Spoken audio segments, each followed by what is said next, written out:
Emang iya, banyak masyarakat Indonesia yang belum tahu kalau negaranya tuh seindah ini.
Yaps, Indonesia merupakan negara kepulauan besar yang terkenal kaya akan keanekaragaman budayanya, keindahan pulau yang terbentang di setiap wilayah, sampai satwa hewan yang menjadi ciri khas identitas nasional negara Indonesia, seperti komodo, badak cula satu, harimau Sumatera, dan burung cendrawasih. Semua itu adalah contoh nyata dari identitas nasional negara. Yuk temenin aku untuk mengenal lebih dalam seberapa Indonesia sih kita. Assalamualaikum warahmatullahi wabarakatuh. Shalom, Om Swastiastu, Namo Buddhaya, salam kebajikan dan salam sejahtera untuk kita semua. Halo semuanya, perkenalkan aku Ahmad Diandra dari Program Studi Ilmu Pemerintahan Fakultas Ilmu Sosial dan Ilmu Politik Universitas Sultan Ageng Tirtayasa. Kawan-kawan, pernah nggak kalian nanya gitu ke diri sendiri, sebenarnya seberapa Indonesia sih aku? Eits, bukan berarti kayak yang tenang, aku udah punya KTP kok. Berarti udah Indonesia banget kan? Tapi, identitas nasional negara Indonesia itu lebih mengarahkan kepada bagaimana cara kita bertindak, berpikir, dan merasakan hadir sebagai orang Indonesia terhadap budaya asing yang masuk tiap hari. Lantas, bagaimana sih background yang melatar belakangi identitas nasional negara Indonesia itu? Nah, begini kawan-kawan. Jadi, identitas nasional itu ibarat kayak syarat dasar yang menjadi pembeda kita tuh dengan warga negara lain loh. Contoh, kalau Jepang punya samurai dan sushi, Belanda punya kincir angin dan bunga tulip, lalu Perancis punya menara Eiffel, kita nih sebagai orang Indonesia punya yang namanya wayang kulit, hewan komodo, Pulau Raja Ampat, hingga Tugu Monas Jakarta. Semua itu tanpa kita sadari membentuk sebuah ikon terkenal yang kelamaan menjadi sebuah identitas nasional negara. Fun fact-nya nih kawan-kawan, negara Indonesia itu gak lahir secara tiba-tiba loh. Dahulu, para pendiri bangsa seperti Bung Karno, Bung Hatta, dan tokoh Indonesia lain melakukan negosiasi. Mereka gak bilang, kita semua kayaknya Pulau Jawa aja, atau enggak, kita pokoknya harus Batak semua. Enggak kawan-kawan. Jadi, dahulu Indonesia itu meramu dari berbagai agama, ras, budaya, suku, hingga agama yang sampai saat ini kita kenal sebagai NKRI atau Negara Kesatuan Republik Indonesia. Jadi, identitas nasional itu terbentuk bukan karena paksaan, melainkan dari hasil kesepakatan.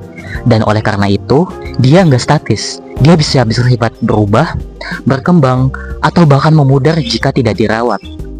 Sekarang, yuk coba kita lihat contoh sederhana dari bentuk identitas nasional negara Indonesia yang tanpa kita sadari, kita tuh melakukannya tiap hari loh.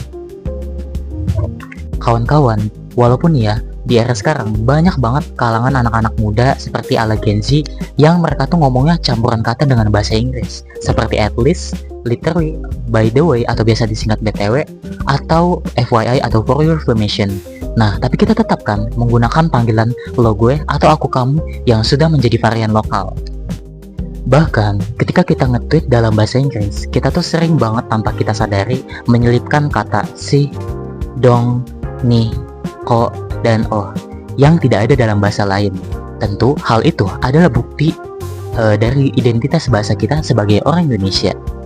Kawan-kawan pasti udah nggak asing lagi kan sama yang namanya antri. Yaps, orang Indonesia tuh sering banget ngalah ketika sedang berantri. Dan gak cuma itu, pasti kita juga sering banget merasakan tersenyum ketika bertemu dengan tetangga yang gak sengaja pas-pasan, atau bahkan sekadar bilang permisi ketika sedang berlewatan dengan orang random atau bahkan orang lebih tua. Semua itu adalah wujud sederhana dari gotong royong dalam skala kecil loh. Dan hal itu sangat berbeda jauh dengan budaya barat yang individualistiknya lebih mengutamakan saya dengan urusan saya, lalu kamu dengan urusan kamu. Indonesia biasa dikenal dengan negara demokrasi, dan oleh karena itu, masyarakat Indonesia sangat menjunjung tinggi nilai musyawarah, terutama dalam menghadapi konflik.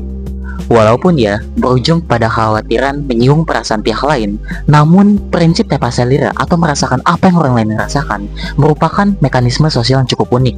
Hal ini sangat berbeda dengan budaya luar yang lebih konfrontatif.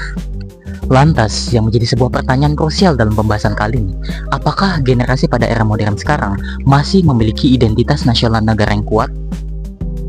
Banyak orang bilang, generasi sekarang tuh kenapa ya lebih hafal lagu barat ketimbang lagu kebangsaannya sendiri? Atau kenapa ya anak muda zaman sekarang lebih sering mengutamakan membeli produk luar negeri dan mereka merasa bangga ketimbang membeli produk lokalnya sendiri?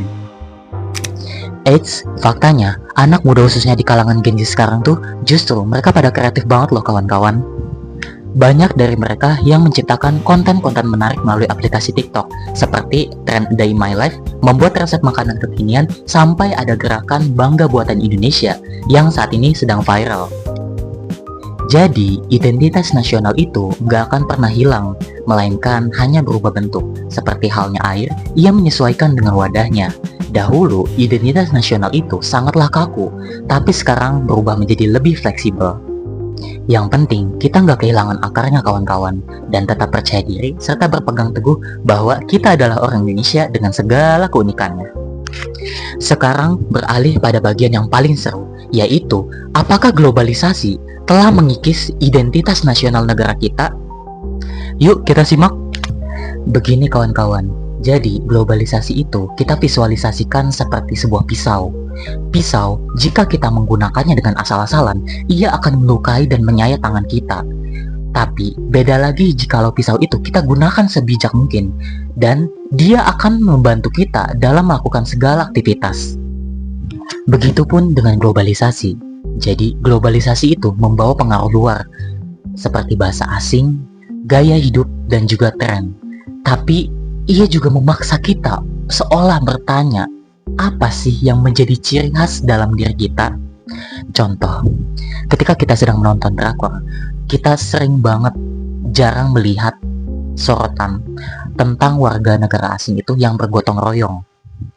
Tidak seperti di Indonesia yang kebanyakan kita tuh sangat menjunjung tinggi nilai gotong royong. Atau ketika kita sedang belanja di e-commerce, kita di situ sering banget melihat produk-produk UMKM lokal karena mereka lebih memilihnya sebab ada rasa yang lebih mereka utamakan.